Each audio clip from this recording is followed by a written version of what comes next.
Good afternoon, everyone. My name is Whitney Felder, Communications Specialist with Fed Communities.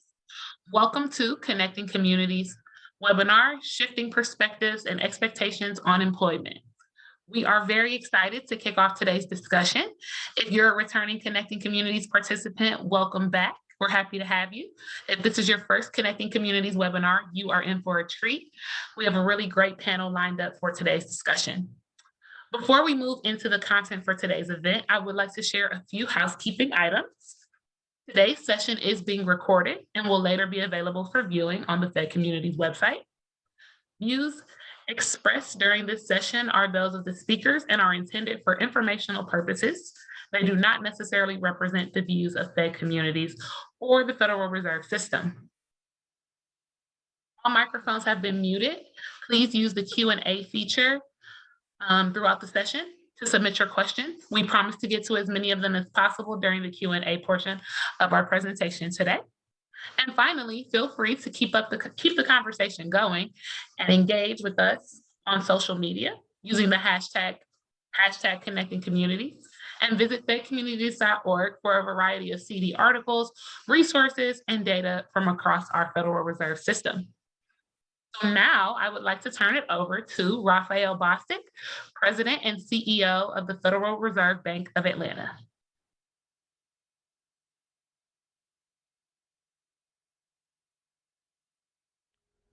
Thank you for joining us. I'm very sorry I can't be with you live today, but please know that the pursuit of expanded economic mobility and resilience broadly, and this innovative project in particular, are near and dear to me and important to our mission at the Atlanta Fed and the Federal Reserve System. The Federal Reserve has a dual mandate from Congress. The first is to foster stable prices, and this is why we have been working hard in recent months to reduce inflation, which has been too high, and bring it back down to our target of 2%. The second Fed mandate is to foster maximum employment, and I actually think of it as fostering maximum sustainable employment, because when people bounce in and out of employment, it is often extremely disruptive for them. If we meet our mandates well, everyone will have an opportunity for gainful employment in work that is consistent with their full potential. The Worker Voices Project represents an important step in deepening our knowledge of the dynamics associated with achieving maximum sustainable employment at a crucial time. The varied and vast economic effects of the global pandemic remain with us. During this time, the labor market has undergone profound shifts that we are only beginning to fully appreciate now. For example, we don't yet know how persistent the move to greater flexibility and remote work will be. We don't know how much choice and power workers will have regarding flexibility over the longer term, or whether labor demand will continue to exceed labor supply, and if so, for how long. We don't know if worker attachment to the labor force will return to pre-pandemic norms, or the degree to which automation will displace or fundamentally change jobs. And this is just the tip of the iceberg. There are many other labor market puzzles. And many of these questions are especially critical to the fortunes of workers in lower wage positions, which are disproportionately filled by people of color and people without college degrees. We at the Atlanta Fed and other researchers and policymakers gather plenty of data on labor markets, including statistics that can help us answer the sorts of questions that I just listed. But the data only tell us so much. They tell us what happened, but not why it happened. And the data are by nature aggregate. They cover huge swaths of the economy and at times can lack important context that helps policymakers make better decisions. In short, to get a true sense of how real people are living in the economy, we have to talk to real people. And that's what the Worker Voices Project is all about. Our team across the Fed system set out to devise a way to reach workers on a large scale. But before I talk more about Worker Voices, let me offer a little context about the importance of grassroots economic information. This kind of on-the-ground intelligence can be quite valuable and enrich our understanding of economic conditions and can alert us to emerging trends before they show up in the aggregate data. It was our experience during the Great Recession, when the Fed did not see trends in foreclosures coming, that led the Atlanta Fed to establish the Regional Economic Information Network, which we call RAIN. My predecessors formulated a team in all our 6 offices dedicated to meeting with business and community leaders to gather real-time information from the economic front lines. And I have to say, I found the insights gathered by our RAIN team to be very helpful, and I take this kind of on-the-ground intelligence very seriously during my preparation as a member of the Federal Open Market Committee that sets the nation's monetary policy. The Fed is present in our communities in many other ways in addition to RAIN. Community and economic development teams travel across the nation to advise and lend expertise, data, and research muscles to organizations serving low to middle income communities. At the Atlanta Fed, we have workforce development partnerships, programs to bolster community improvement projects, tools to help families and communities understand affordable housing challenges, and partnerships to help low-income workers embark on career ladders that lead to jobs paying family-supporting wages. The Worker Voices Project is an important addition to the Federal Reserve System's portfolio of research that helps advance the pursuit of our dual mandate. This project is among our first formalized, systematic forms of outreach to a segment of the population that bore the brunt of the labor market upheaval brought on by the pandemic. As a quick reminder, 22 million jobs vanished in a 2-month span in 2020. And while a number of jobs returned, not all of them came back quickly. And people who worked through shutdowns in frontline positions were uniquely affected. Indeed, we've seen research showing the ways frontline essential workers, and more generally workers in lower wage jobs, have been affected by the head-spinning changes in labor markets over the past 3 years. The Worker Voices Project contributes to this body of work. It firstly reminds us that the experiences of such workers can shape how they view their place in the labor market and can have profound implications for our ability to achieve maximum sustainable employment. What we heard from workers who lent their voices to this project will bring nuance, and we hope a deeper understanding of the employment challenges these workers face and the complex and often agonizing considerations they weigh concerning their physical and mental health, the health of their families, their financial well-being, their dignity, and indeed their self-respect. Let me give you one quick example. The data have long told us the labor market is tight. There are still many more job openings than people available to fill them. Nevertheless, Worker Voices Project participants told us of frustrations associated with submitting dozens of applications and yet still having trouble landing a job with decent pay and benefits, or in some cases, even getting an interview. We also learned more about the financial insecurity born of job instability and its very real effects on the health and well-being of families. On the other hand, participants in the project also told us they plan to be more discerning in future job searches and plan to seek agency and stability rather than simply settling for the first offer they get. Worker Voices is one of many projects underway across the Federal Reserve System designed to deepen our understanding of the many microeconomies that comprise our overall national macroeconomy.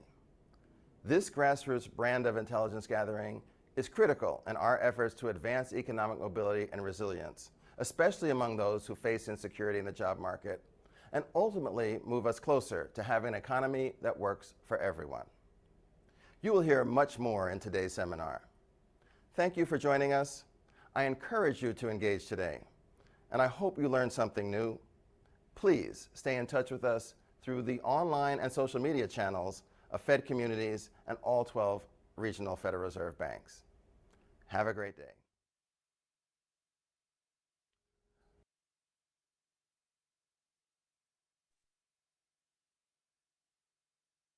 Good afternoon, everyone. Thank you so much for joining us. We're really excited to share our initial findings from the Worker Voices research and deepen the top-level detail that Raphael just shared with us. I hope that this discussion sparks really interesting conversation, not just today, but into the future. So I do want to start by thanking President Bostic for his remarks, which offer a really important frame to our conversation. He talks about the mandate of the Federal Reserve on maximum employment, but in his words, how he thinks about it as maximum sustainable employment, which will foster an economy that allows job seekers to meet their full potential.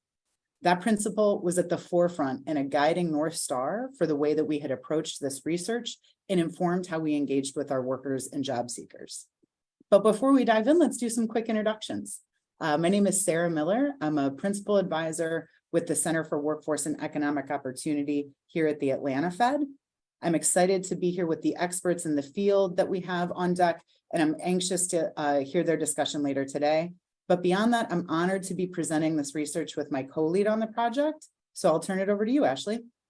Thank you, Sarah. And thank you again to President Bostic and to all of you who are joining us this afternoon for this really critical and important conversation. So before we dive into the data, I also want to say thank you.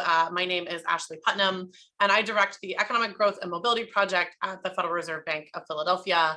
And I have the honor of co-leading this work with my colleague, Sarah Miller, but with really colleagues across the Federal Reserve System. And I think you'll hear today how this really was an effort from all 12 Federal Reserve banks, as well as our colleagues at Fed Communities who are putting on this presentation today.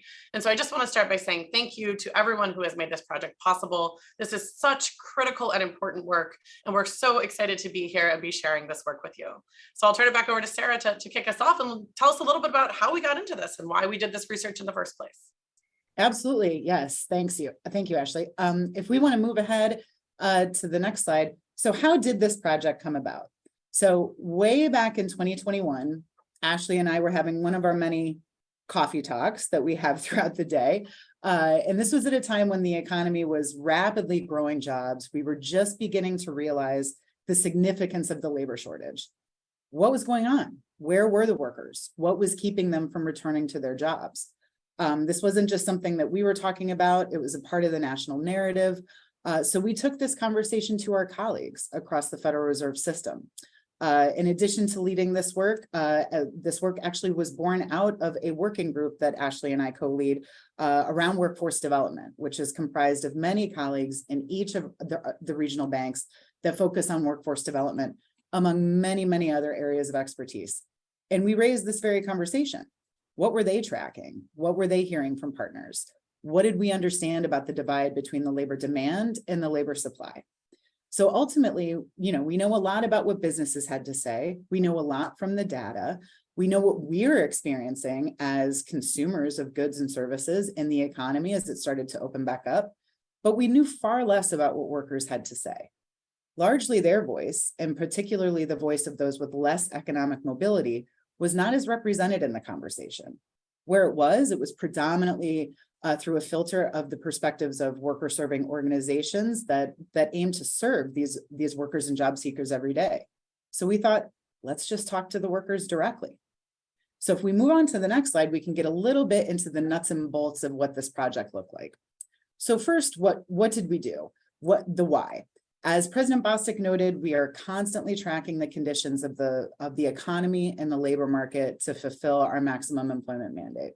So we do this by tracking economic data. We talk with businesses at scale, but including the perspectives of workers and job seekers, a critical stakeholder in the economy, had not been done at scale to that point in time. There's a lot of conversations that happen in each of our individual districts, but as we wanted to understand from a macro perspective what was happening, these insights directly from workers and job seekers really helps us to better understand economic conditions and realities. Their perspectives just give us a more comprehensive view.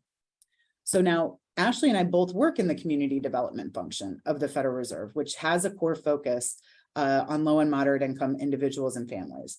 So when we talk about the who we wanted to reach out to, it was very important to us that we talk explicitly with workers and job seekers who don't have the safety net of a college degree, who are disproportionately more likely to be in precarious, unstable, low-wage work. They come in and out of the labor market more frequently, and they certainly feel the shocks of economic stressors faster and harder than most. So in order to get to these workers, we leveraged our vast and impressive network of community-based organizations from coast to coast. We worked with all 12 regional banks to help us ultimately conduct 20 focus groups where we talked with 175 workers and job seekers. So while our conversations were conducted between the spring and the fall of 2022, it was important to us to understand How did workers experience employment at the onset of the pandemic, and how were they weathering that through economic recovery? Now, while you're only hearing from myself and Ashley today, this was an incredible, it takes a village effort across the Federal Reserve System. So we would be remiss not to thank all of our system partners who offered support and contributed their expertise and experience in innumerable ways to this project. I feel personally incredibly lucky to work with such engaging, energetic, and smart and caring colleagues. I'd also like to thank the 60 community-based partners that we worked through, our external experts who helped to guide and design the execution of this project, and most importantly, a huge thank you to the workers and job seekers who so candidly and openly shared their experiences and perspectives with us, without which we would be looking at economic data right now. So now that we've covered kind of the mechanics of the project, I'm going to turn over to Ashley and we can talk more about the core of the research, what we wanted to know and what we ended up learning. Ashley? Thank you, Sarah. And on the next slide, well, we remember, as Sarah said, and actually as President Bostic mentioned, this is really about qualitative research. So we know we have a lot of quantitative data and a lot of economic data that we track regularly at the Federal Reserve about how the economy is doing, how many workers are looking for work, how many people are changing jobs on a regular basis. This research really focuses on elevating a human perspective. So I think it's really critical that this is research that is qualitative in nature and something that is human-centered in its design. We used community-based participatory research methodology to conduct this work. And we did this in partnership with several partners, including some colleagues from Public Works partners who helped us conduct these focus groups. And we'll share a little bit more as we go through this about what we learned. But the core questions we were asking really came at this critical moment Sarah mentioned. We had about 2 job openings for every 1 job seeker. And the question was, why are people hesitating to go back to work? And so when we started thinking about what we could learn from these focus groups, we were interested in some other questions as well. We were interested in what happened to low-wage workers and workers who were in jobs that were paying lower wages, or maybe in jobs that may have required them to work one-on-one with individuals, or the rest of us were working remotely during the pandemic, and also throughout the initial recovery period. We were also really curious about whether or not those workers were benefiting from this tight labor market, right? We've been hearing this is one of the hottest labor markets in history. There's more, job openings than job seekers. Are they experiencing greater economic mobility? And then finally, we were curious about what barriers persist. What's preventing people from returning to the labor market? And how are they changing what they expect from a job? Have they shifted their priorities? And are they looking for different kinds of work going forward? So these were the core research questions that informed this research. And I think you'll see some really critical things that helped inform some lessons we learned and took away from this work. I will say on the next slide, one of the most important things for us also was why people were participating in this work. As Sarah mentioned, we used workforce partners and intermediaries to reach out to workers who are in low-wage work or workers without college degrees. And as you can see next, those workers expressed to us why they joined. Can you go to the next slide, Dan? So this worker shares here, the past 2 years, I've been laid off of work many times due to the COVID pandemic. And I was interested in the title, The Worker's Voice, because it makes me think I have a voice, the voice of those who are not heard. And I felt the urge to share my experience with other people. This is something we heard consistently throughout the focus groups. At the beginning of each focus group, we asked people, why are you here today? What brought you into this conversation? And we found that workers were really excited to share their perspectives, to share what they've been through. And they did so with candor and honesty and incredible integrity. So again, as Sarah echoed, I'm very thankful for the workers who participated in these conversations and for the individuals who shared with us some very touching and really difficult stories about what they had been through the course of the pandemic and coming out of it.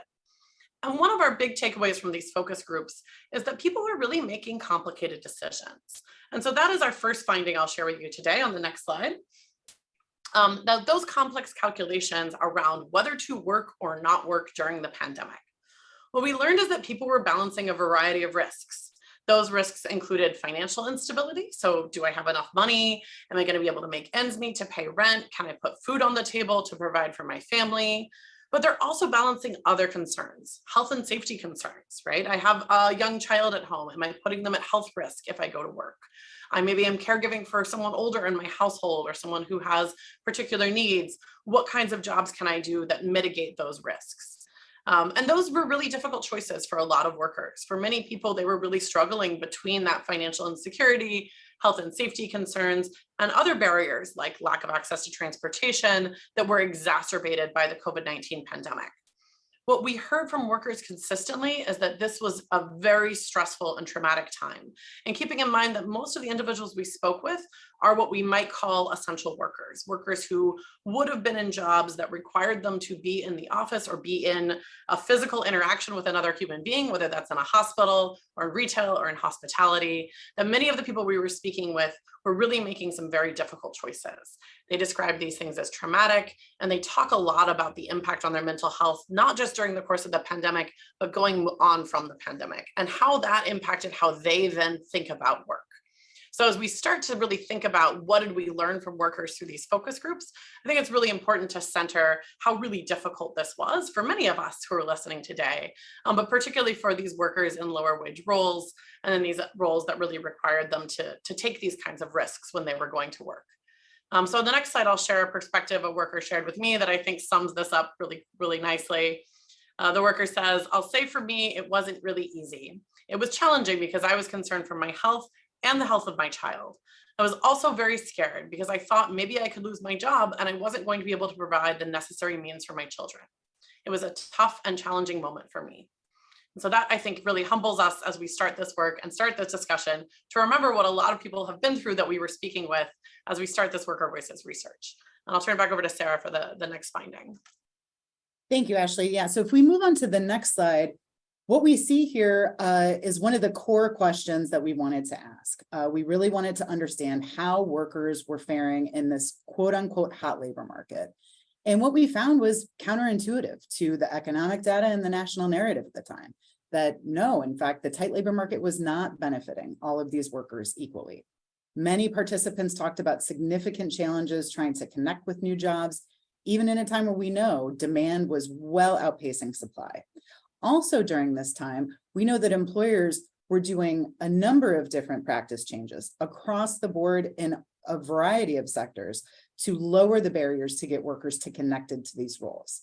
So participants, while they noted that they had been sending out dozens, even hundreds of job applications and not getting anywhere, it was frustrating for them to know that that was also the national reality, that employers were doing all of these changes. I'm trying to find another job, but I'm still not connecting.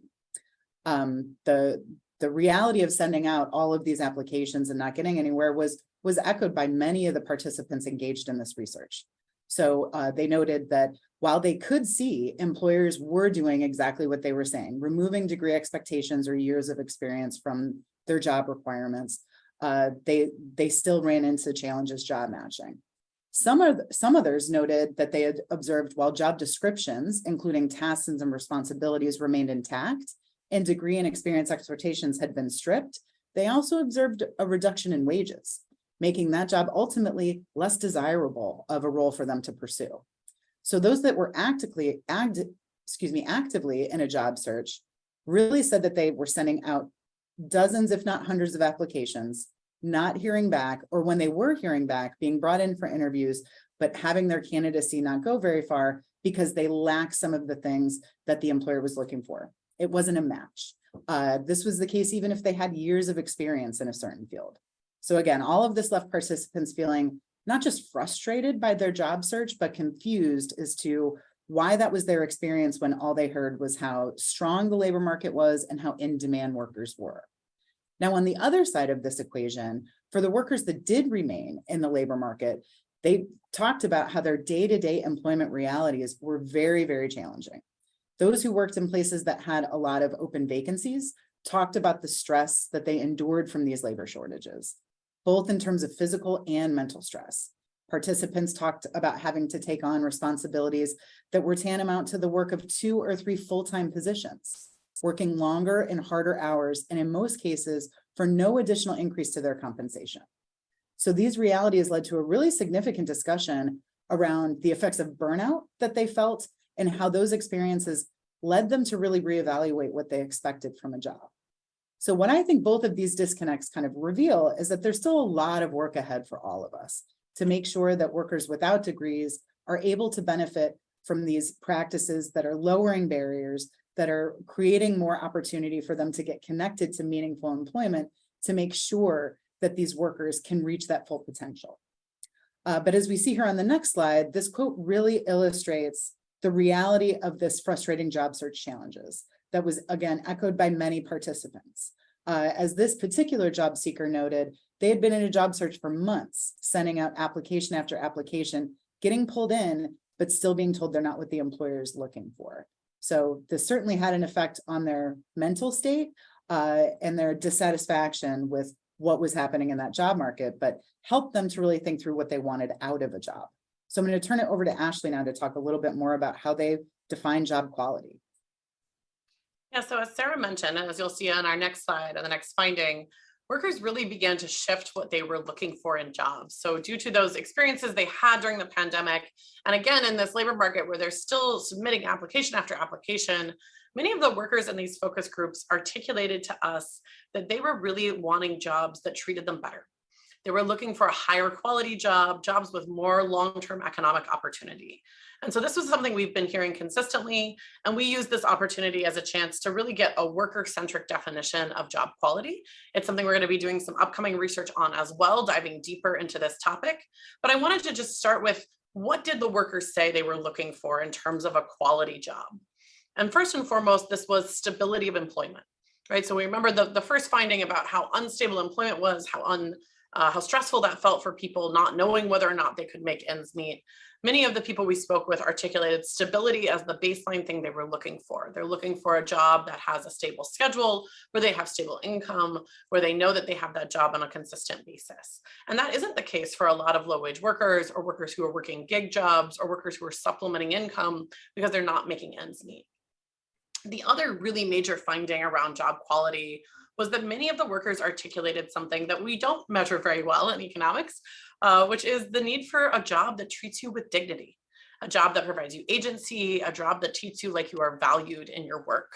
When we spoke to workers about this, they mentioned that they wanted to be treated like an individual, like a human being on the job who has needs outside of the job, and who isn't just filling in a role or filling in a slot on the schedule. And so this theme around dignity was really core to our findings of this work, and really something workers were demanding as they're shifting out of this moment in the pandemic and looking to what they want to do next. We did hear quite a bit about wages. Wages were foundational to what workers were looking for, but they didn't stand alone. We found that wages were something workers were considering along with other factors. So wages alone may not motivate a worker to take a new job. They're also looking for that agency, dignity, value. They're looking to understand the wages compared to what they're actually going to be asked to do, compared to their experience.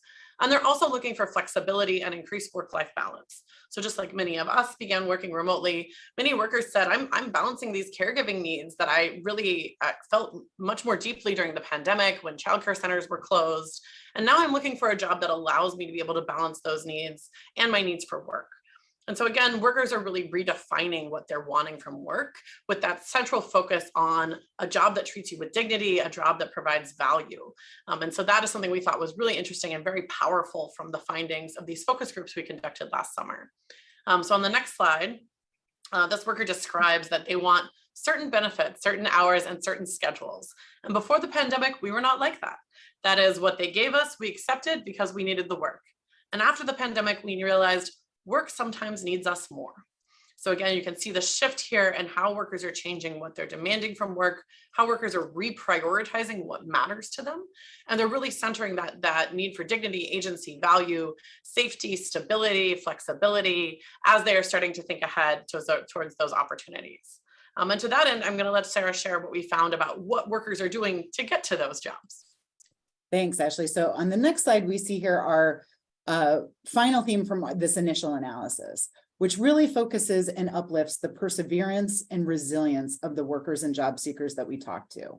Many of them were actively engaged in some sort of self-investment, whether that was through skills, whether that was through leveraging other networks. They were really trying to enable long-term employment and economic stability by being mobile in the near term. They were investing in varied and old and new methods of training.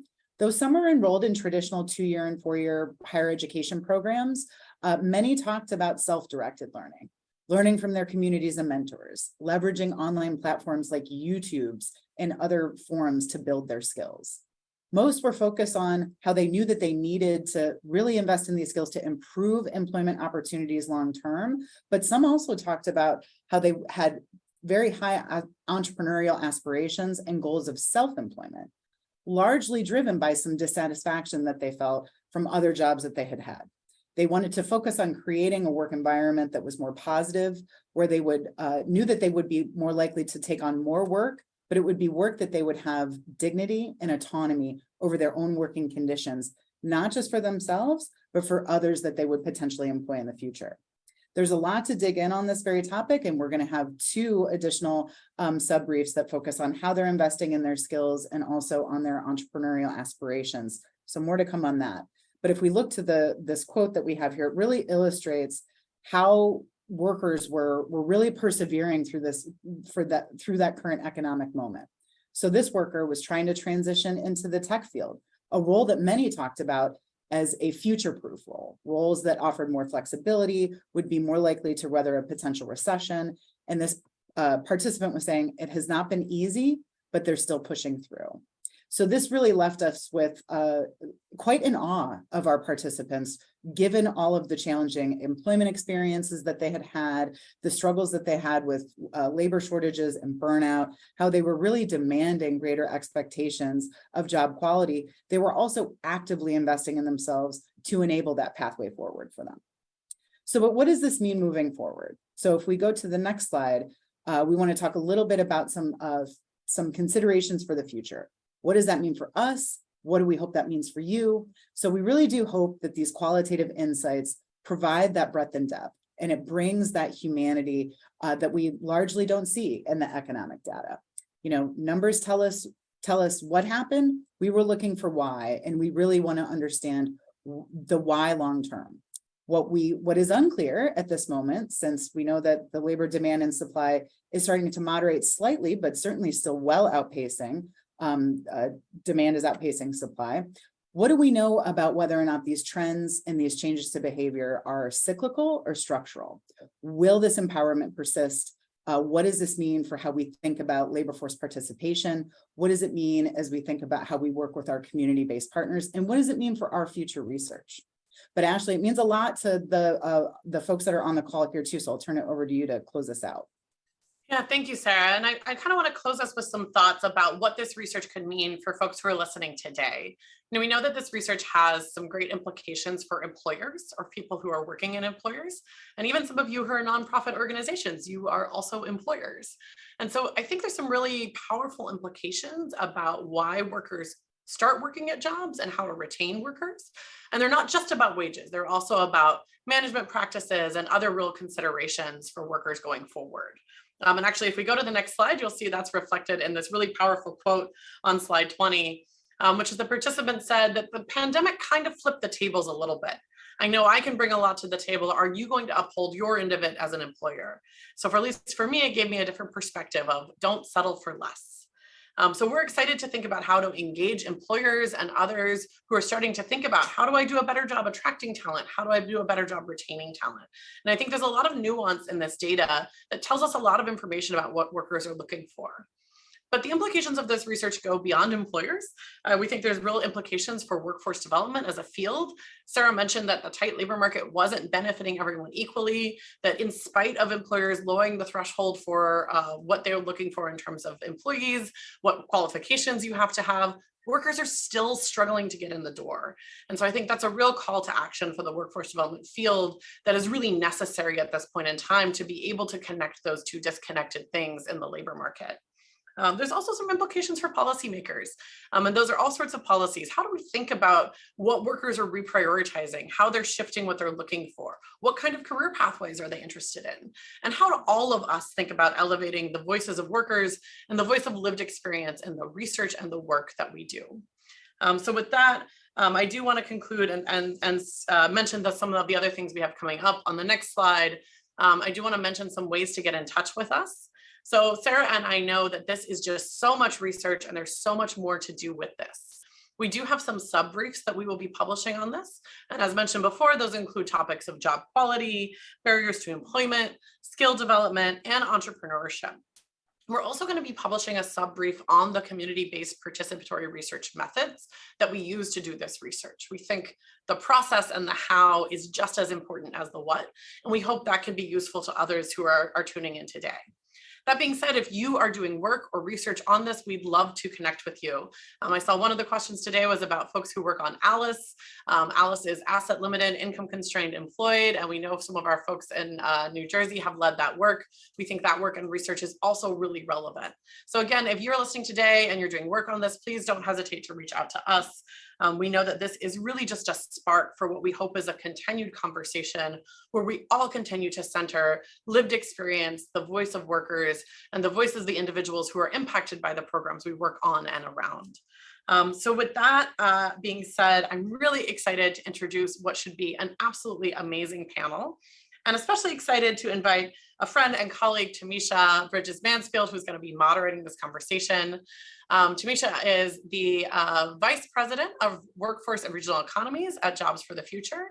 She has an incredible background and depth of knowledge around these issues we're talking about today. She comes to that work from the Kellogg Foundation and previously spent 10 years at Paraprofessional Health Institute, where she was actually working on improving the job quality of direct care workers. So like many of the people who participated in our focus groups. So thank you so much for leading this conversation, Tamisha, and I'll pass it over to you. And also we look forward to your questions. Please keep populating the Q&A. Sarah and I will pass over the questions towards the end of the panel, and we look forward to joining you then. Thank you. Thanks so much, Ashley, for the invitation, and thank you for the introduction, and welcome everyone. I'm really looking forward to diving into and hearing some reflections from our panelists. As Ashley said, I'm Tamisha Bridges-Mansfield. I'm Vice President for Workforce Innovation at Jobs for the Future. And this topic of job quality is really central at the heart of our work. And it is reflected in Jobs for the Future's North Star, where in 10 years, 75 million people who are facing systemic barriers to advancement will work in quality jobs. And that's a really big statement. And it is a statement that we know is going to take a whole range of stakeholders to help us get to. And what's really exciting about our work, about this conversation, and what this conversation we're going to have today opens us up to is really the opportunity to think broadly about what we mean by job quality. And so even as we think about it at Jobs for the Future, it encompasses compensation and pay, but it also goes beyond that, which is what was reflected in what Sarah and Ashley shared, that the ways that we should define job quality really also include things like worker agency, the culture in which people are working in, the structure of their job and how it allows for stability, and also what are the opportunities for people to advance both within their current employment or in the field or the industry that they are currently in or want to go into. So that holistic definition of job quality, I think, is one that we will definitely dive into a bit more in the conversation.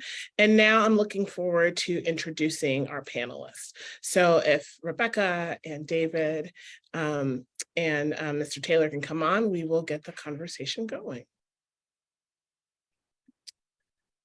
Great. So I'm going to start really quickly with introducing folks, and I will start off with introducing Rebecca Hansen. And Rebecca Hansen is the Executive Director of the SEIU UHW Joint Employer Education Fund that serves 100,000 SEIU members across 6 states or across 6 SEIU local unions in 22 healthcare industry employers, all on the West Coast. Our next panelist is David Bayard, who is an accomplished musician and producer, and he's always aspired for a career in technology. So as the research showed, workers really use the opportunity to pivot in their careers. And now David serves as a teaching fellow at Perscolas, Philadelphia, where he is training and supporting other aspiring technologists, just like himself, in the city of Philly that he calls home. And then finally, I'd like to welcome think it's raining where I am. Johnny C. Taylor, Johnny C. Taylor Jr., who is the President and Chief Executive Officer at SHRM. So I hope y'all are ready to dive into this conversation and the questions that we are going to have ahead of us for the next few minutes here. And I'm going to start with you, Rebecca. So hearing what we heard about the findings from the Worker Voices project research, we know that you serve, as I said, 100,000 members who are like many of those who were included in the research in healthcare occupations. From what you have read of the report and what you just heard in the first part of this webinar, what if anything resonated with you about the findings? And then what do you do to uplift member voices within the fund strategy in your work? Thank you so much, Tamisha, and it's such a pleasure to be here and join this conversation today. A lot resonates in the report. I think a lot of us remember this, but during the early stage of the pandemic, a lot of the description in the Worker Voices analysis of how people had to evaluate their safety and make really hard decisions about how this would impact their family. And since the population we were that we represent in our work at SEIU is in healthcare, and I work mostly in hospitals and ambulatory settings, like they were definitely trying to figure out, like, can I get a hotel room so I don't have to bring this home? And we saw, because a lot of the workers we represent are really on the front lines of like security, front desk, that a lot of those workers didn't have access to PPE initially, or really an ability to kind of manage their safety in the workplace initially. And so that was a huge part of kind of the worker voice in the role of the union, working in partnership with employers to really try to get some of those barriers in place, like the plastic barriers when people come in and things like that. That was a lot of collaboration from the very start of the pandemic to support these workers and what they were going through. And we heard over and over again that workers, for example, in janitorial services in hospitals, when the buses stopped running, they couldn't get to their shifts, right? Like, so there was just huge amounts of difficulty even getting to the work when all the different supports they had in terms of transportation, childcare were no longer available. 1 month into the pandemic, we started to receive a lot of benefits, from different funders who were looking to get sort of immediate cash relief to people. And in giving those, it was really, I think, educational in terms of like what people were dealing with. Like when we asked workers, what are you going to use this money for? Small cash gifts and cash cards they could use for different needs. It was often gas, food, basics of utilities and things like that they needed support and funding even while working during the pandemic. And I would just say I just really resonated too with the issue that Sarah brought up around those who remain on the job have had, and even up until today, increased levels of burnout, increased workloads, just ongoing struggle around the shortages in at least our industry. But I also want to say that we saw really inspirational level of interest from workers during this time in reinventing themselves, as the study described. So we've had our highest levels of utilization of education and training programs historically at our organization during the years of the pandemic, peaking at 27,000 individuals in 2021, but staying well above 20,000 since then. And so we've seen that a quadrupling of people interested in pursuing different certificates and degree programs, and a real desire to sort of figure out a longer term, more sustainable job and wage. Many workers that we represent work multiple jobs, maybe 2 or 3 jobs, in order to cover all of their life expenses. We're working in West Coast, some expensive states with high costs of living. And so we're just seeing that more and more workers are looking for improving their quality of life by upskilling into jobs with higher wages that also allow them to reduce down to one job, right? Like, and to have more flexibility and sustainability in their lives. And I think like the study found, there's just so much sort of stepping back, reassessment, reconsideration of our lives and how we want to live and how our jobs serve that, right? So I definitely resonated with everything in the report in that respect. And just on worker voice, I'll just say that worker voice is really essential in our work. And it starts at the level of, board members of our organization, our frontline caregivers, and healthcare workers, all the way through to, workers serving in joint labor management committees, joint apprenticeship committees, and also being able to really help design and inform the programs. We really dive deep to understand the supply side a lot through like this project, a lot through focus groups, as well as just having workers on committees that are really helping design and define what the training programs are that we offer. Workers serve as mentors, as recruiters for the programs. And really during the pandemic, I'll say, I think one of the took even greater ownership in making sure, even though staff of the training fund couldn't be in the facilities during the pandemic, the union members themselves were spreading the word and making sure people knew about opportunities that were available to them. But I'll pass it back to you, Tamisha, to hear from our other panelists. Yeah, no, I think a lot of what you said is really going to connect to some other questions, and particularly the one about mental health that I'll ask a little bit later. But that point you made about the growth in people really thinking about reassessing who they are in their work and what they want to do going forward is something I want to kind of pivot and talk a bit to, speaking of pivot, with you a little bit, David. So, we heard from Sarah and Ashley, and we also just now heard from Rebecca that a lot of workers really looked at that time in the immediacy of the pandemic, and then after, of making that pivot to different jobs and industries. Can you share a little bit more about your career journey and how you made your pivot to Perscolis, and what were you looking for, right, when you were looking at and considering training in that moment, and what you pursued there? Well, first and foremost, good afternoon, everybody. But yeah, basically my story begins back in 2019. I was, of course, doing music and production and stuff like that, but also on the side, I was a security guard for 12 years. At around the time of the pandemic, things got crazy. I got laid off, and I was like, okay, what is the next step? What am I going to do? So, but I always had a knack for tech. I always loved to basically get into that. And I've just basically said, okay, I'm gonna just basically go forward and working in tech. But for some crazy reason, every job that I tried to go into just would not hire me because I didn't have the certifications. And when I tried to go with tech systems, they gave me the same thing. But tech systems said, "How do you know about this place called Perscolis?" I was like, "No, I don't know about this place. What are you talking about?" But they said, "Yeah, just trust us. We'll work with you." So we got into that. And they referred me actually to Perscolis, Philadelphia. And everything else just started from there. And I think around spring of 2020, that's when I enrolled in that program in IT support for A+ certification.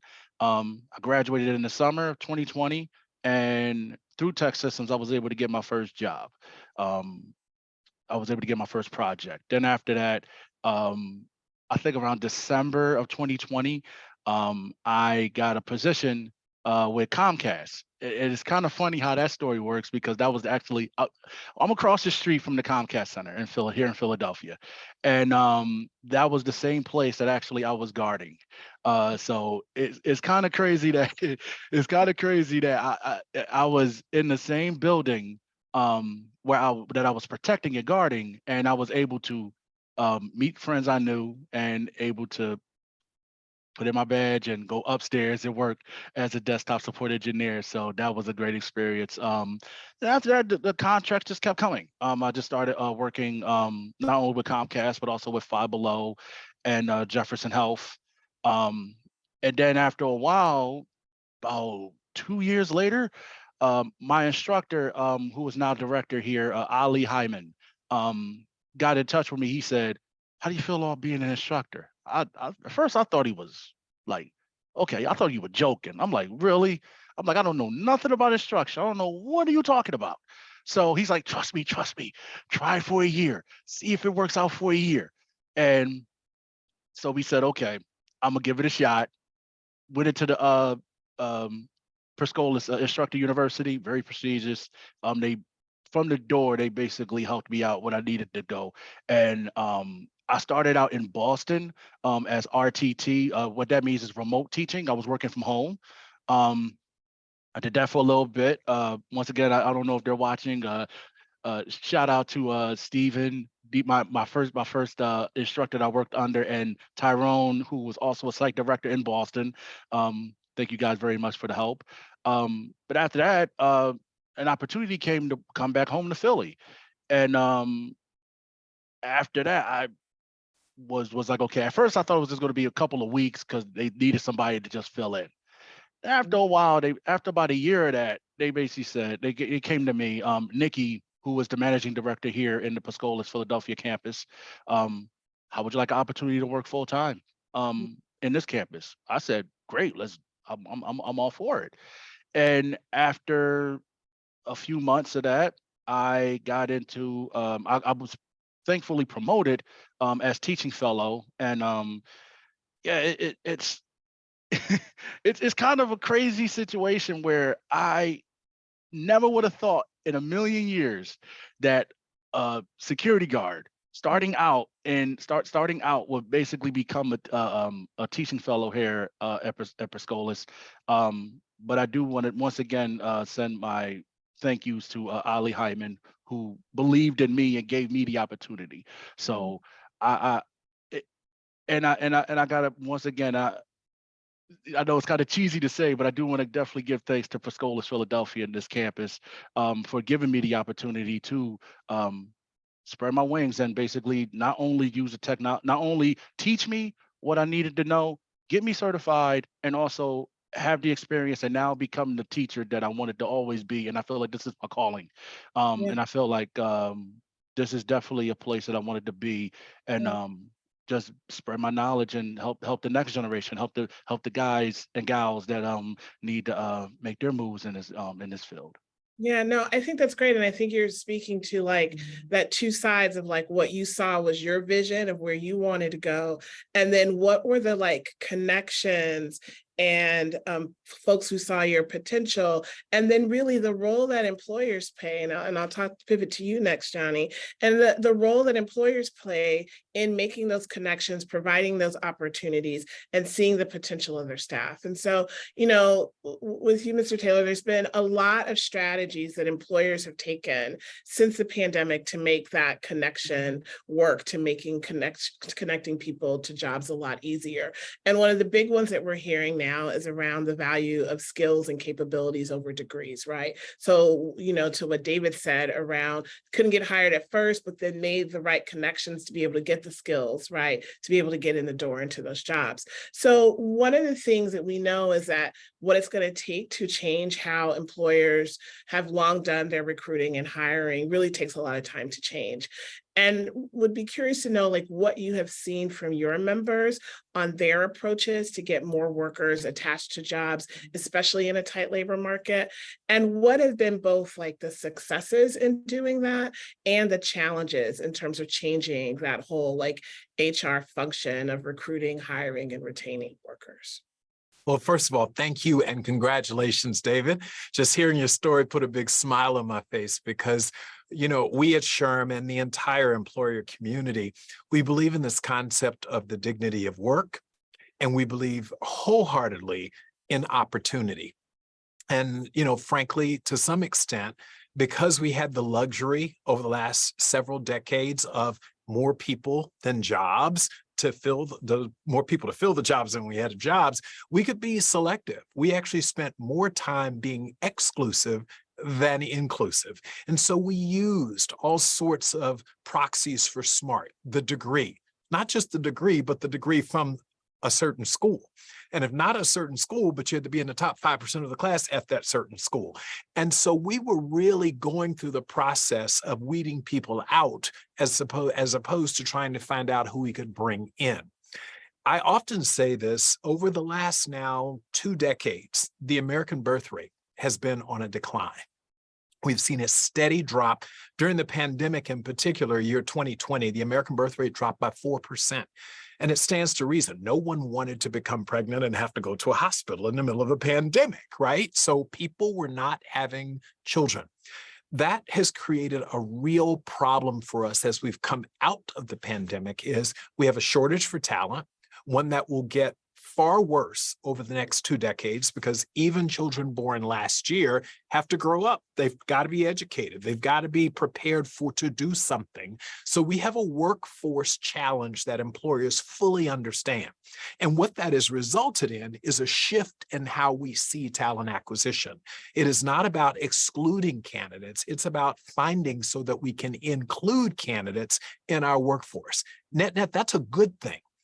And so, believe it or not, HR departments have gotten very aggressive about that.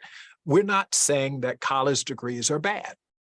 We think that a certain percentage of the population who can perform well at college and will benefit from a college education, the investment in time and money, should do so.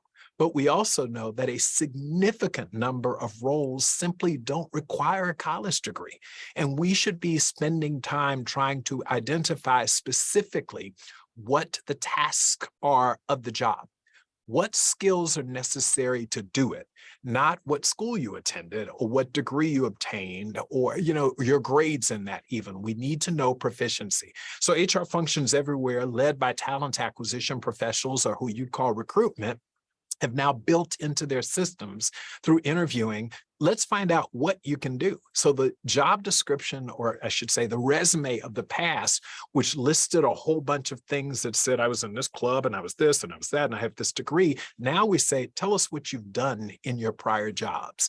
Tell us some of the skills that you have that may not be obvious. You were in security, for example. You described guarding, David, in your last job. Well, there are a lot of information security jobs right now. CISO is one of the biggest areas right now. We need people to fill these information systems security jobs. And so we can see that and say, this person has a predisposition, a commitment to security. Let's figure out how we give him or her the skills so that they can fill that job.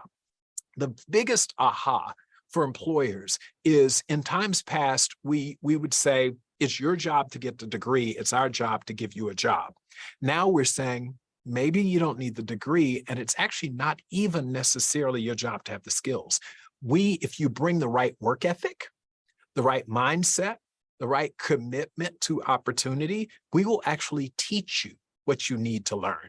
And then you will be more loyal to us. You will retain longer. You actually may be a little bit more inexpensive, because instead of demanding a really high salary so that you can afford to pay your student loans and work and eat and all of that, you didn't make that investment. You were able to come to us. You've gotten your skills, many of them debt-free or light debt, and you have an opportunity to actually stay with us longer, commit with us longer, be more productive, et cetera. So I'm pleased to say that the employer community has wholeheartedly embraced this idea that we're looking for people who have the ability to do the job, who want to do the job, and we will then provide them the skills, equip them with the skills to do it. That's not just SHRM speaking.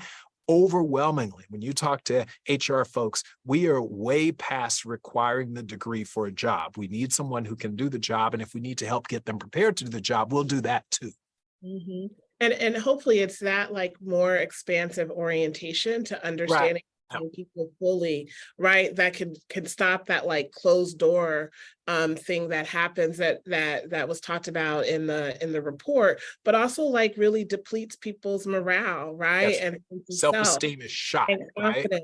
And all of that, which then gets to the mental health issue. So going back to the question that you asked, Rebecca, the Federal Reserve's research did highlight just how significantly the challenges that workers face in the job market and on the job really impacts people's mental health. Everything from financial instability and job security, and really having a role that, and many times, just asks people to do more work than is expected. All of that is leading to burnout once they're in the job, let alone to the burnout, right, that folks face just trying to get a job when that exclusion is happening that Johnny spoke to. As you know, we know that protecting mental health of workers is really a journey for a lot of us in this workplace. And I know that you at SEIU have also conducted a similar survey on specifically the mental health challenges that are faced within the union workforce. Can you tell us a little bit about what you've learned from that work and the approach that you all are taking going forward to really look at and be responsive to what workers are saying to you? Yeah, thank you so much. Yeah, so the background of this was in about March of 2022. We'd seen a number of surveys come out, including a prior survey of the same survey instrument from Mental Health America, looking at mostly doctors and nurses, a large number of those workers, actually majority being white, and in a need to kind of expand that conversation to include all parts of the healthcare workforce, and including a lot of positions that actually represent more workers of color, self-identified workers of color. And so we launched a survey, I think similar to what somebody said about the sort of overwhelming desire people have to share their experience and really have their voice heard. We had over 5,000 respondents in just 3 weeks to the survey, which was remarkable. 77% of the responders were workers of color in allied health jobs, janitorial, housekeeping, food service, lab, administrative jobs, overwhelmingly saying they did not have sufficient emotional support and no time to stop and sort of assess and take time for themselves, let alone get support at work for the mental health impact they were having, and that it was also affecting their physical health. Their top stressors at work included increased or heavy workloads, experiencing racism at work, and witnessing a high number of deaths. So this was impacting every level of worker in the hospital, seeing people come in and not seeing them go out. They also sort of the outcome of the study, or the sort of conclusions of the study by Mental Health America, suggest that the long-term impact of the pandemic is a negative impact on patient care, a negative impact on the diversity of retaining workers. We saw that in the survey, 45% of those in the survey said they were thinking of leaving the healthcare industry altogether.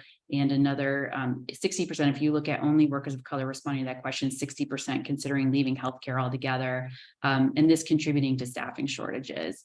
And how we've responded is really in designing programs that improve the support available for emotional wellness to our workforce, designing programs that impact retention and also career mobility.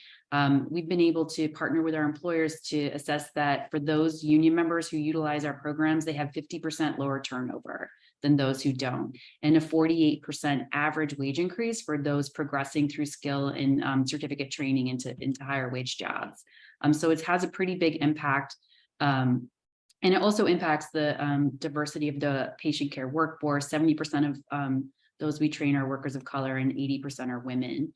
And so we're really focused on offering training for those in non-clinical moving into clinical roles, where we see the sharpest shortages and biggest retention issues. We're supporting degree and certificate programs for clinical roles, and we're offering skill courses and continuing education that help in retention. We can look at the data. We know it helps in retention. I think Johnny talked about how there's just a huge benefit that employers see when they invest in their workforce in terms of retention and loyalty. And this will have another impact. You know, we talked a lot about how the pandemic accelerated technology change. A lot of care moved online that used to be in person, all kinds of different changes in how we deliver education training programs, people learning a lot of new skills. One of the things that we were tracking even before the pandemic was that there already exists technology today that could automate about 48% of a medical assistant job, which is an entry-level medical role, versus 15% of an RN's job could be automated. So as you move people up a pathway from MA to nursing, you're increasing their resilience, not only in terms of giving them higher wages, access to new career opportunities and greater loyalty and lower turnover, you're also creating more resiliency in the face of technology change that's only been accelerated, but will continue. And so we really see this education and training opportunities as sort of the key for the future. That's a win-win for employees and employers. No, I think that's really like fascinating to hear both like what the research shows you around like that holistic thing about like what makes a job good, what makes me feel good about coming to a job and staying. And it's a lot more than pay. It's the investment going in to employees and their well-being and also to their skill development as well. So David, and this might be the last question, and then we'll see how much time we have, but then we'll pivot to Q&A because I know that's been fired up in the chat. But David, would love to kind of close out with you and hearing, you know, we know that like defining job quality is tricky because there isn't a one size fits all for business and industry to follow, right? Because different industries have different needs, different workers have different needs, and would love to hear kind of from your own perspective what comes to mind when you think about a quality job, and how do you weigh that? Like, how do you assess that when you're looking and at deciding around where to go to for a new job or where to stay, either from your perspective or even like what you encourage your students to look for even, or to consider as they try to figure out what to do in their own path as it relates to job quality?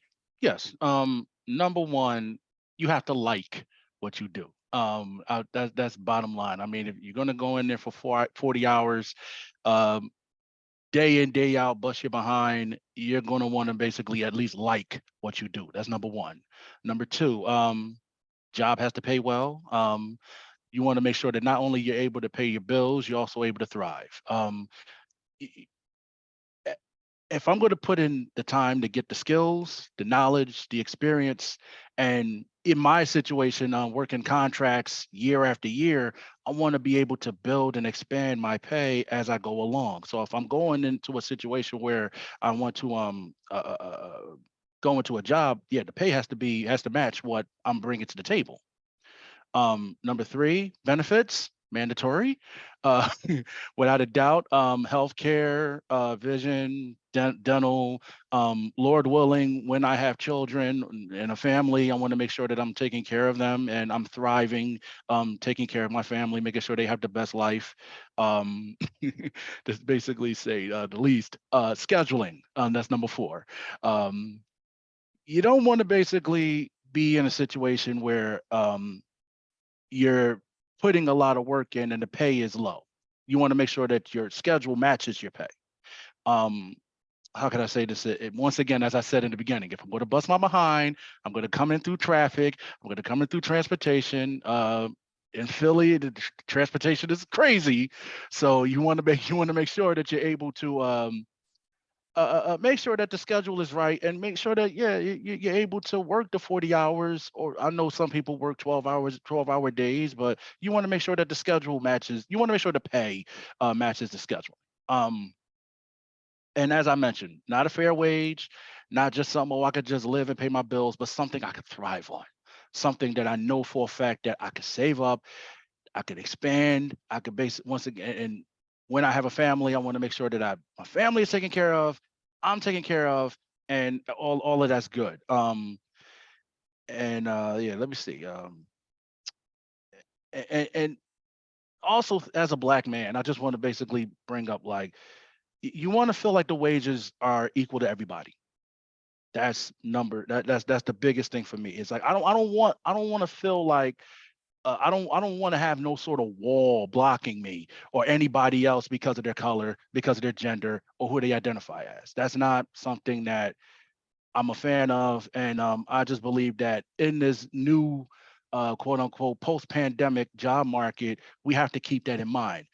The biggest thing I always say is, can you do the job? I don't care about your race. I don't care about your gender. I don't care about who you identify as. Can you do the job? As my career coach Lenny would say, we're problem solvers. IT people are problem solvers. Can you come in and solve the problems at this company? That's going to be the biggest thing that I look at as far as like the perspective of working in the job.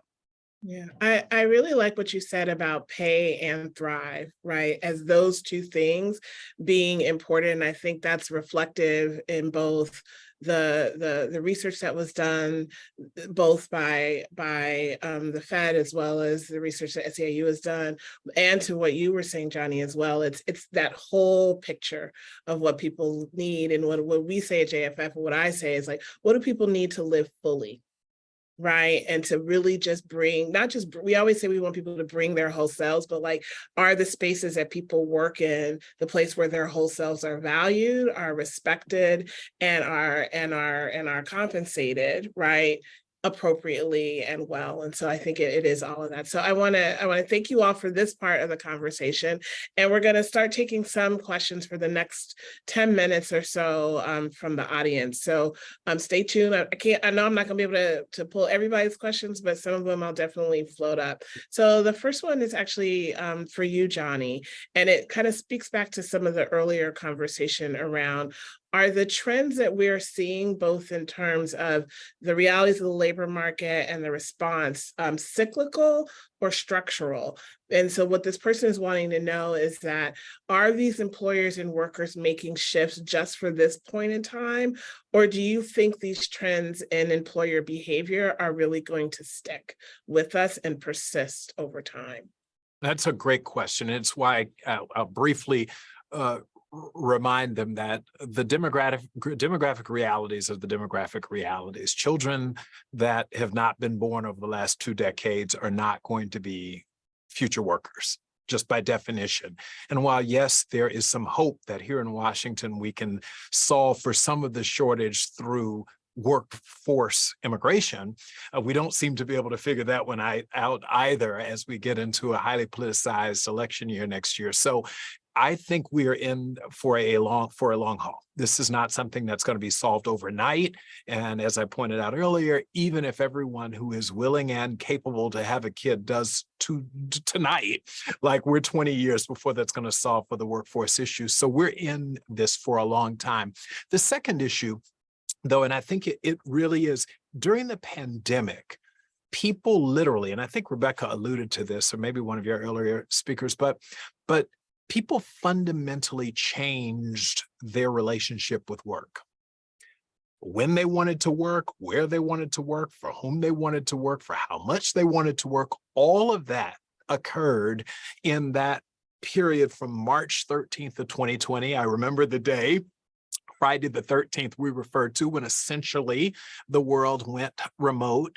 And for the next 6 to 9 months, you had this period of time. And I remembered walking down the streets of Washington, D.C., there were no cars. The Starbucks wasn't open. The Dunkin' Donuts wasn't open. There was no movie theater to go to. So you had all of this free time during which people really engaged in serious introspection. And they came out of this on the other side of the pandemic saying, my relationship with work is not going to simply return to what it was. There's a new way of thinking about this. And I wrote a book called Reset during that period, because it wasn't just the great pause, it was a total reset. So these are structural shifts in the mindsets of workers that we can't long for the good old days. There is no pre-pandemic, the world changed. And so I think we're very confidently, from an HR perspective, and the profession is saying, we know that people's relationship with work has forever changed. I mean, just think about this. Pre-pandemic, single digits, the number of people who worked remotely full-time. Post-pandemic, and then during the pandemic, that peaked to a high of 50, 60%. It's come down, but it didn't come back down to 8%, 7% like it was before. And we won't ever see that again. We've actually challenged ourselves. This notion that you couldn't do certain tasks remotely has now been sort of turned on its head.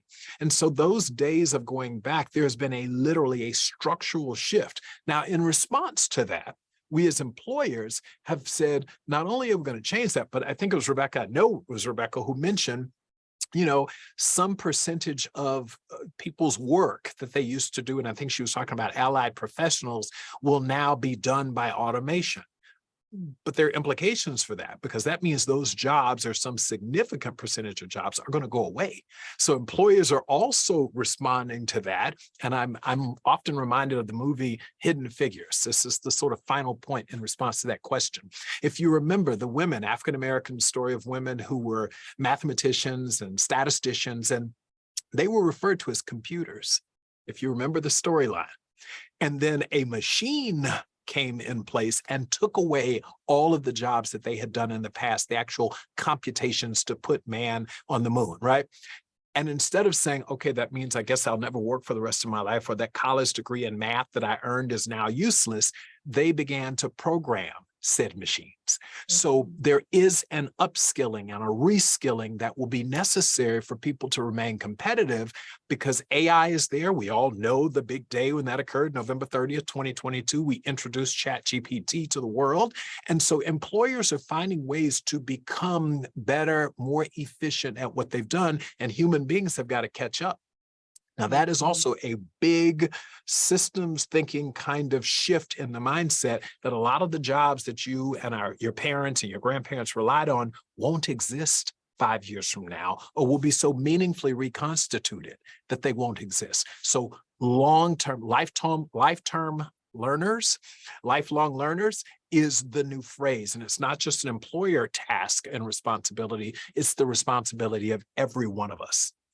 Yeah, I agree. And it's that I remember maybe about a year into the pandemic when people were like, we got to go back. And people were like, go back to what? Like there's no going back anymore. It's about responding to what is in front of us now from the lessons we learned, and then always looking forward. And I think what this moment is showing us is that the inputs for designing what that new moment looks like has to include workers' voices, right? Yes. Has to also include and be responsive to what employers are saying are needed. And I think it's a more balanced picture, probably, hopefully, than it has been. If I could add one other, yes, workers' voices, yes, employers' voices, but one that we don't talk about enough is the consumer's voice, because the economics have to work.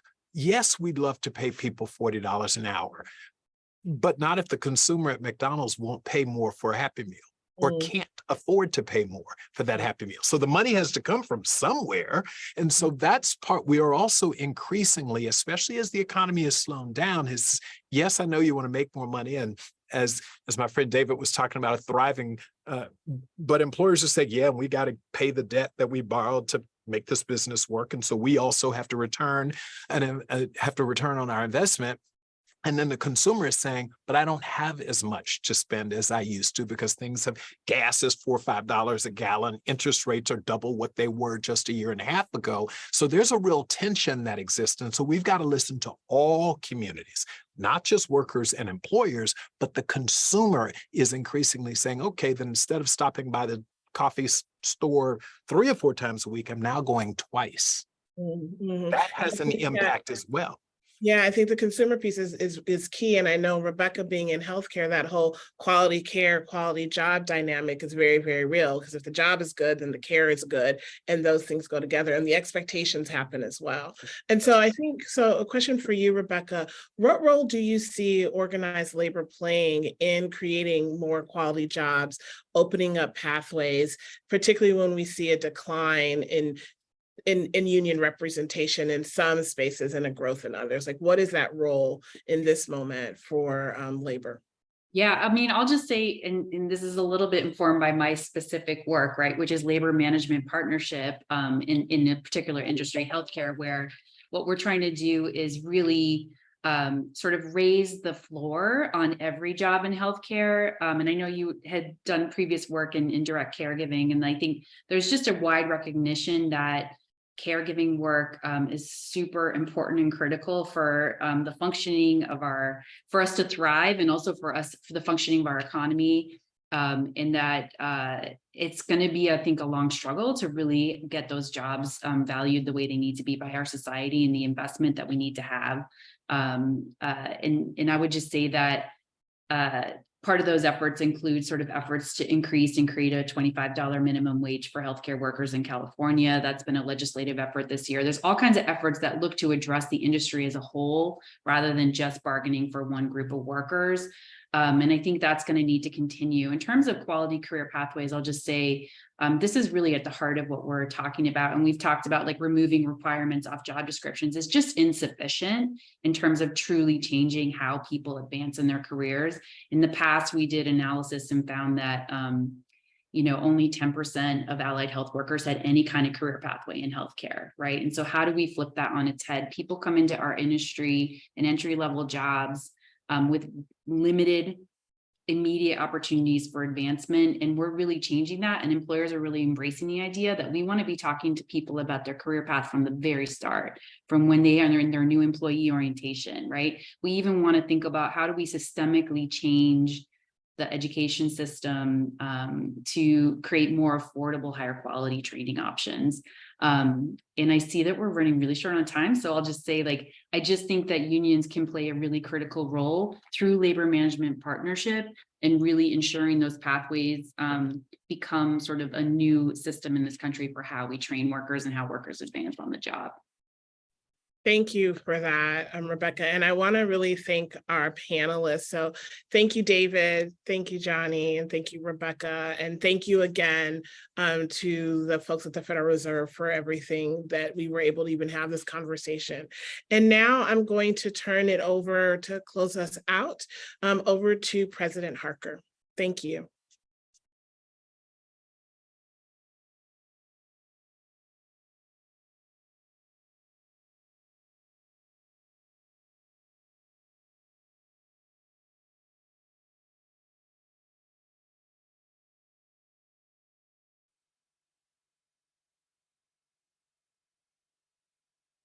Thank you very much, Tamisha, for leading that enlightened discussion. And thank you to Rebecca, David, and Johnny for sharing your stories and insights. And of course, thank you to Fed communities and my colleagues from throughout the system, including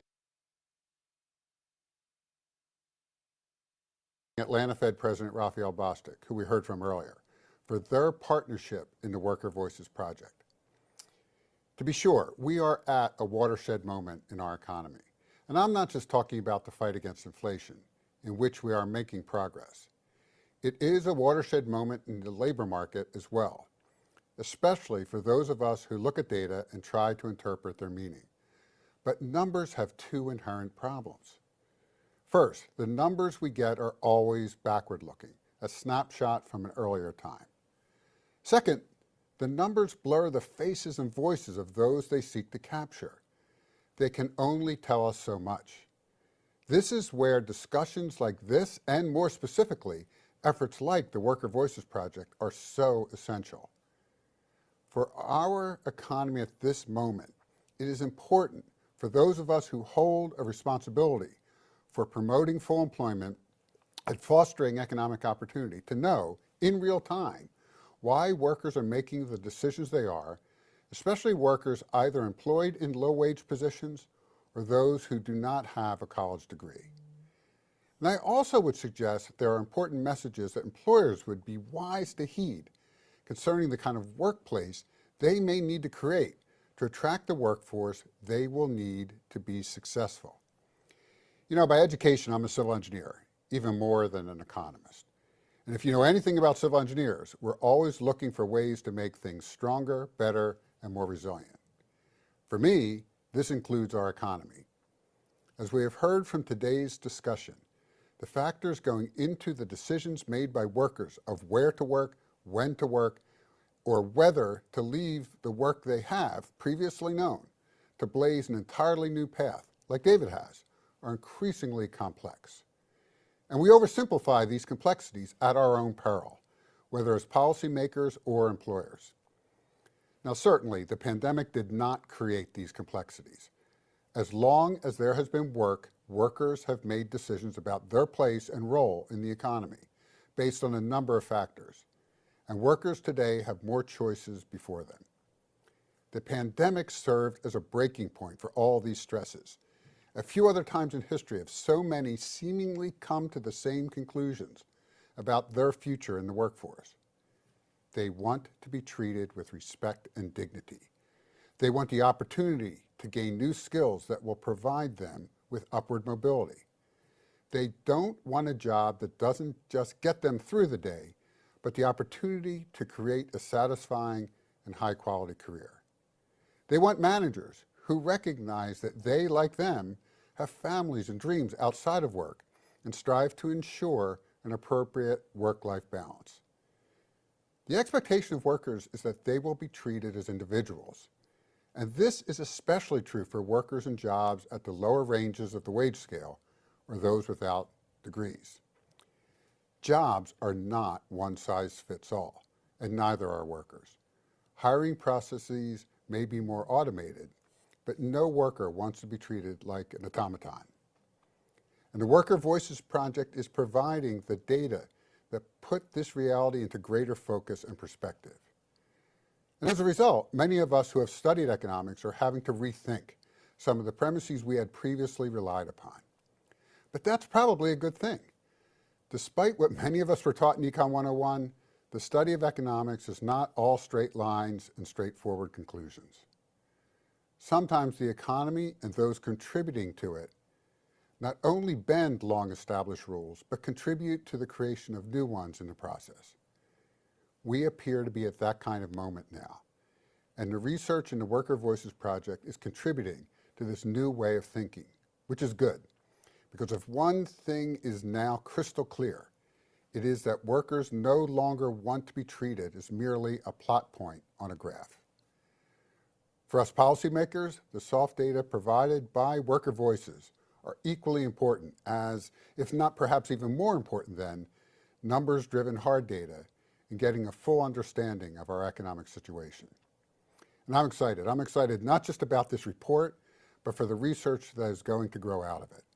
The more we can bring the examples outlined in the Worker Voices report into our way of thinking, the better our chances of creating a strong, growing, and more inclusive American economy. So, when I hear someone utter the apocryphal question, why doesn't anyone want to work anymore? My response is to ask in return, what are you doing in your workplace to make them want to work for you? And point them to the Worker Voices Project. Again, I thank our panelists and everyone who contributed to today's webinar. And I thank all of you watching for spending part of your afternoon with us. So Whitney, I'll now hand the program back to you.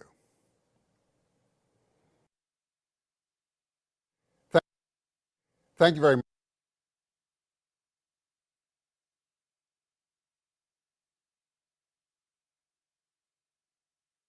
What a great discussion today. Special thank you to President Harker from the Philadelphia Fed and President Bostic from the Atlanta Fed.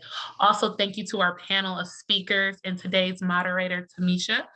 Attendees, thank you for spending your valuable afternoons with us today. We hope you enjoyed this session as much as we did.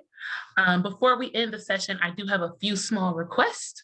Please complete the survey that will be sent to you immediately after the event so we can improve and continue to bring you timely and relevant topics.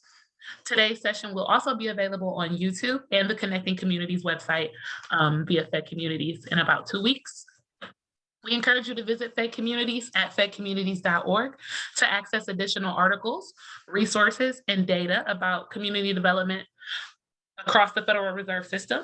And don't forget to subscribe to the Fed Communities newsletter by clicking the About Us tab and then the subscribe button. This session, including the slides, will be available and featured in our next newsletter and on our website, so keep an eye out for that. We encourage you to follow us on social media. We are on LinkedIn, Twitter, Instagram, and Facebook. And finally, we invite you to mark your calendars for our next Connecting Communities webinar event happening September 7th, where we'll be highlighting findings from the CDFI survey. And that will be at 3 p.m. Eastern time. More details and registration information will be coming soon for that.